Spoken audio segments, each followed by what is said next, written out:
जहां सबसे पहले हरियाणा में होते विधानसभा चुनाव को लेकर बड़ी खबर आपको बता देते हैं। हरियाणा में फिलहाल अब तक कांग्रेस और आम आदमी पार्टी के बीच सीटों को लेकर तालमेल नहीं बन पाया है, क्योंकि अब आम आदमी पार्टी ने 20 उम्मीदवारों की पहली लिस्ट जारी कर दी है। हरियाणा में 12 तारीख तक नामांकन होना है, अभी 3 दिन बचे हैं। अब सवाल यही है कि क्या आगे कांग्रेस और आम आदमी पार्टी में गठबंधन की बातचीत हो पाएगी, या फिर आज जो आम आदमी पार्टी ने पहली लिस्ट जारी कर दी है उससे यही माना जाए कि बातचीत आगे होना मुश्किल है। क्योंकि अहम बात यह है कि आम आदमी पार्टी की 20 कैंडिडेट वाली आज की पहली लिस्ट में 11 वो सीटें हैं जहां कांग्रेस अपने उम्मीदवार उतार चुकी है।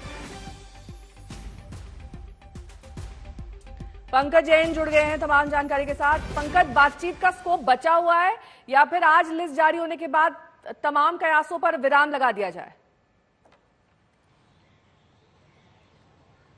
देखिए, अभी भी समय है नामांकन के लिए और 12 सितंबर अंतिम तारीख है हरियाणा विधानसभा चुनाव में, जब तमाम जो उम्मीदवार हैं वो अपना नामांकन कर सकेंगे। इस बीच लगातार आम आदमी पार्टी के नेता ये बयान देते हुए नजर आए थे कि उम्मीद अभी भी कायम है, क्योंकि हमने ये देखा कि पिछले 2 दिनों में कई राउंड की मीटिंग राघव चड्ढा की कांग्रेस नेता के साथ हुई थी। फिलहाल आम आदमी पार्टी ने लिस्ट जारी कर दी है। पहली लिस्ट में 20 उम्मीदवारों के नाम है और जैसा कि आप भी जानकारी दे रही थी कि जो अभी 20 उम्मीदवारों का ऐलान हुआ है उनमें से 11 ऐसे उम्मीदवार हैं जिन सीटों पर कांग्रेस भी उम्मीदवारों का ऐलान कर चुकी है। तो यहां पर एक संदेश देने की भी कोशिश आम आदमी पार्टी कर रही है। हालांकि आम आदमी पार्टी नेता से अभी कुछ देर पहले प्रेस कॉन्फ्रेंस थी, सवाल पूछा गया तो उन्होंने अपने तमाम उम्मीदवारों को गुड लक जरूर कहा, लेकिन इस बात को लेकर स्थिति स्पष्ट नहीं की कि क्या अभी भी गठबंधन होगा या नहीं होगा। तो आधिकारिक ऐलान फिलहाल होना बाकी है कि आगे गठबंधन को लेकर कांग्रेस के साथ आम आदमी पार्टी की स्थिति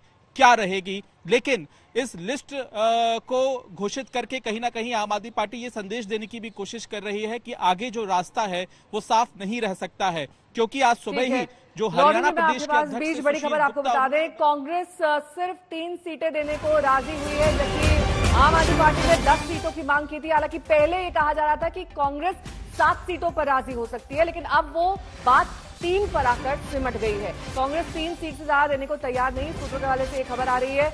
राहुल गौतम मेरे सहयोगी जुड़ गए हैं तमाम जानकारी के साथ। राहुल, पहले तो 7 सीटें देने की बात हुई थी, अब 3 पर आकर रुक गए हैं कांग्रेसी। अब तो ऐसे लग रहा है कि बात नहीं बन पाएगी आप और कांग्रेस में।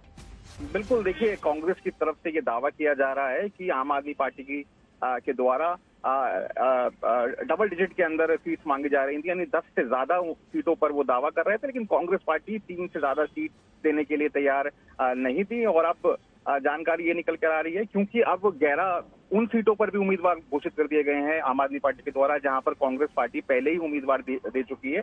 ऐसे में अब ये कहा जा सकता है कि जो गठबंधन की जो चर्चा चल रही थी, जिसको लेकर राहुल गांधी खुद चाहते थे कि एक बड़ा तस्वीर खींची जाएगी अलायंस की, वो अब होते हुए नहीं दिखेगी। अभी थोड़ी देर में कहा जा रहा है कि आधिकारिक तौर पर इसकी पुष्टि की जाएगी कि अब जो बातचीत है वो रुक चुकी है और दोनों जो पार्टी हैं वो अलहदा चुनाव लड़ेंगी।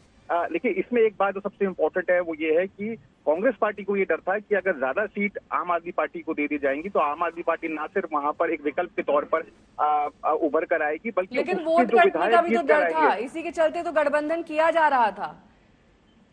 बिल्कुल, देखिए, यही कांग्रेस पार्टी तरफ से कहा जा रहा है कि अगर दोनों पार्टियां अलग अलग लड़ती हैं तो शायद कुछ सीटों पर आम आदमी पार्टी हमारा नुकसान करे, लेकिन अगर हम उनको ज्यादा सीट देकर चुनाव लड़ते उनके साथ में तो वो विकल्प के तौर पर खड़ी होती, जिस प्रकार से वो पंजाब के अंदर या दिल्ली के अंदर कांग्रेस पार्टी के लिए एक कंपटीशन के तौर पर है। और अगर उनको जगह दी जाती है जमीनी, और कई लोगों का ये भी मानना है, आपको ध्यान होगा, भूपेंद्र सिंह हुड्डा हो, कुमारी शैलजा हो, वो लगातार ये कहते रहे कि कांग्रेस पार्टी इतनी मजबूत है इस वक्त कि उसको किसी अलायंस की जरूरत नहीं है।